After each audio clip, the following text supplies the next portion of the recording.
नमस्कार, ये है फलक की कहानियों का अद्भुत संसार। किस्सा, कहानी, कहानियाँ जिनमें हम लिखते हैं खुद को। मैं हूँ मौसमी चंद्रा और आज आपके लिए लेकर आई हूँ एक व्रत कथा। और वो व्रत कथा है भाई दूज की, भाई बहन के प्यार की। इंसान एक सामाजिक प्राणी है। यह वाक्य आपने कितनी ही बार सुना होगा, लेकिन इसके मायने क्या हैं?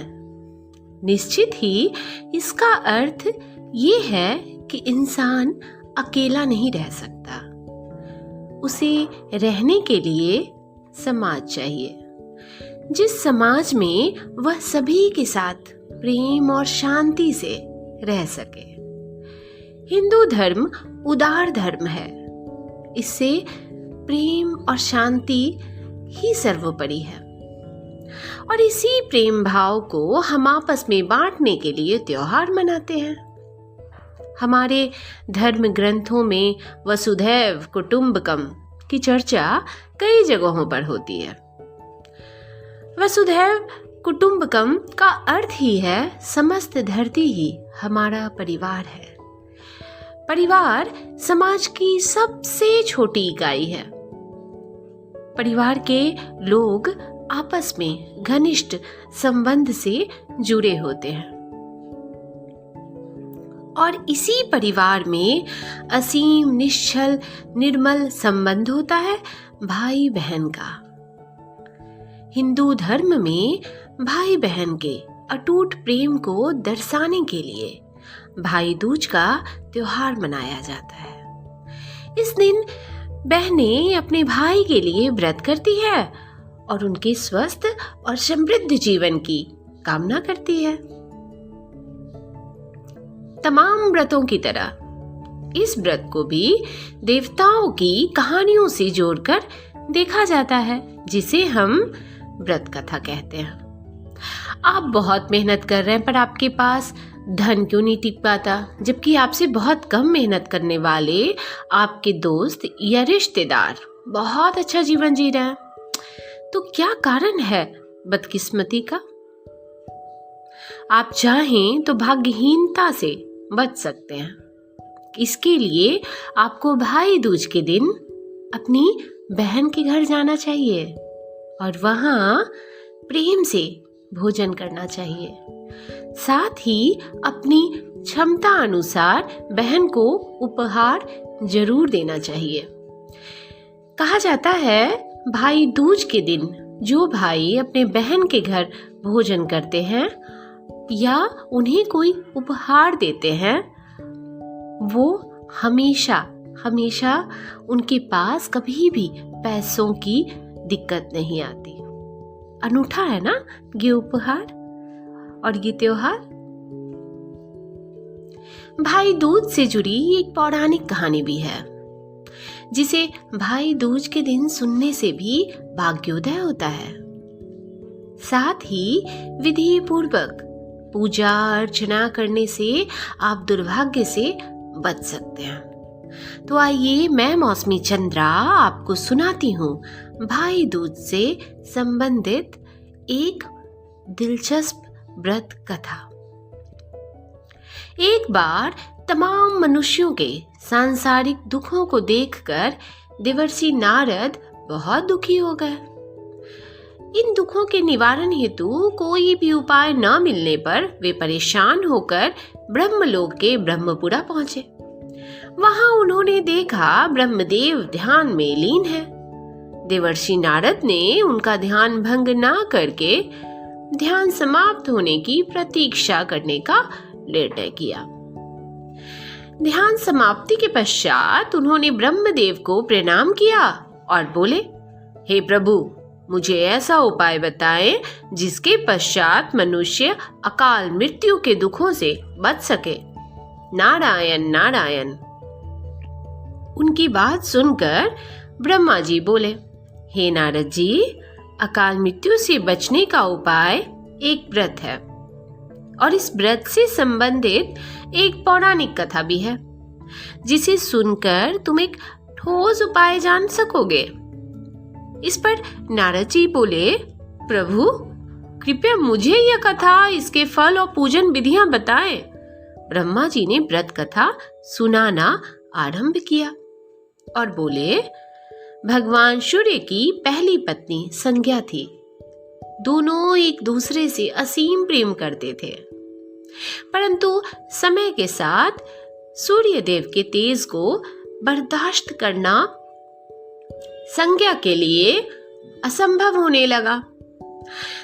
संज्ञा ने इस मुसीबत से बचने के लिए घोर तप किया और उन्होंने वरदान प्राप्त किया, जिसके परिणाम स्वरूप अपनी ही छाया को ब्रह्मदेव की दूसरी पत्नी के रूप में सारी जिम्मेदारियां सौंप दी।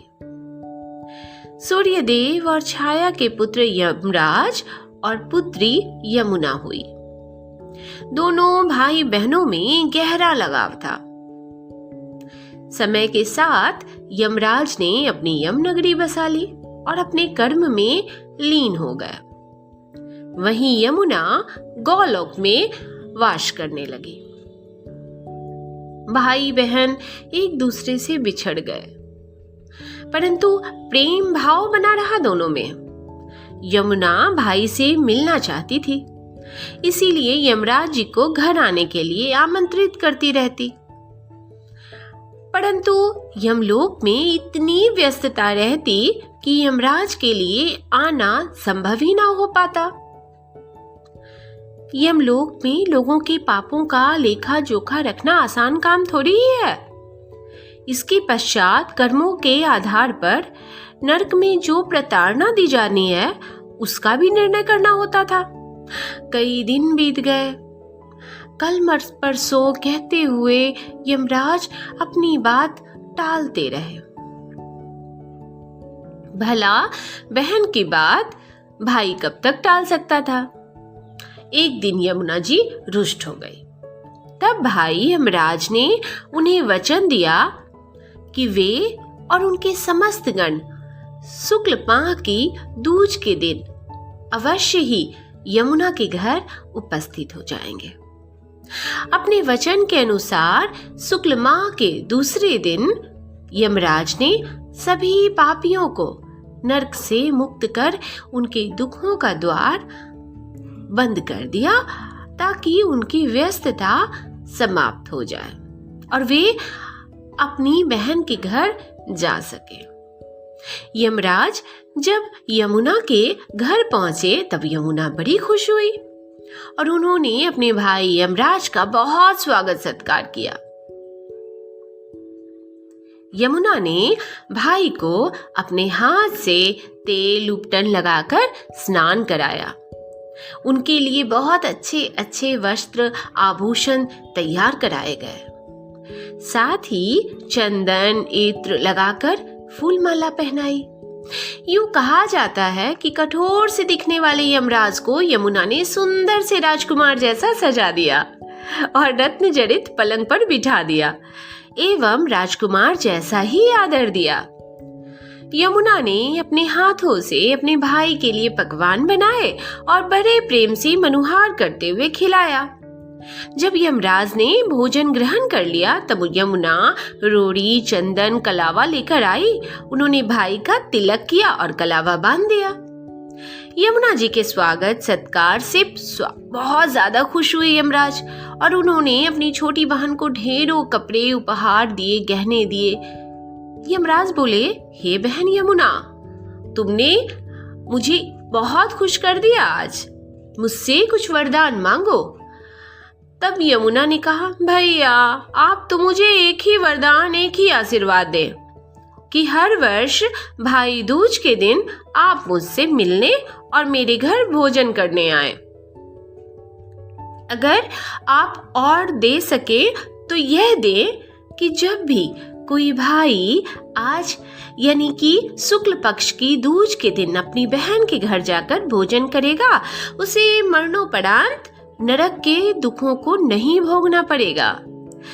इस पर यमराज ने कहा, हे प्यारी बहन यमुना, मैं वचन देता हूँ कि जो भी व्यक्ति यानी आज के दिन शुक्ल पक्ष की दूज के दिन यमुना नदी में स्नान करेगा तथा देवताओं एवं पितरों को आदि को जल देगा, उसके पश्चात बहन के घर जाकर भोजन ग्रहण करेगा और अपनी बहन को उपहार स्वरूप कुछ भेंट करेगा, वह मनुष्य मरने के बाद मेरा द्वार अर्थात नरक नहीं देखेगा।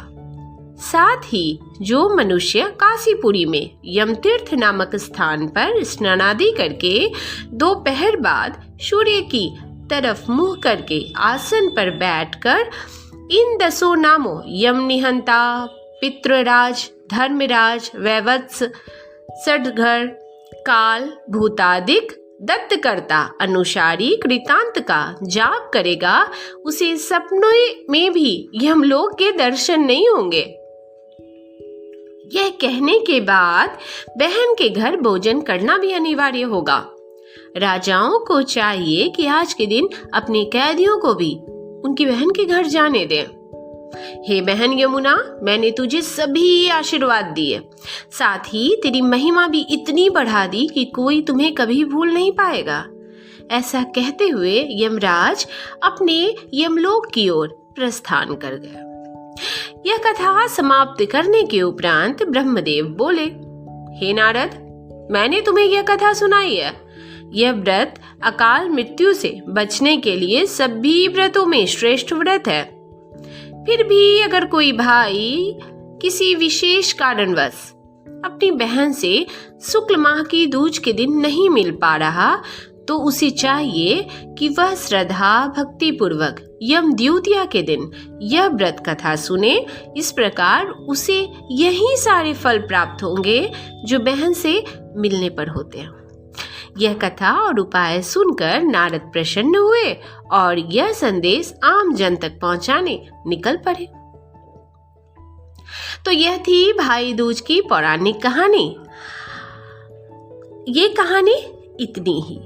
अभी आप सुन रहे थे मौसमी चंद्रा यानी मुझसे भाई दूज की व्रत कथा। ये है फलक की कहानियों का अद्भुत संसार किस्सा कहानी। फिर मिलते हैं एक नई कहानी के साथ।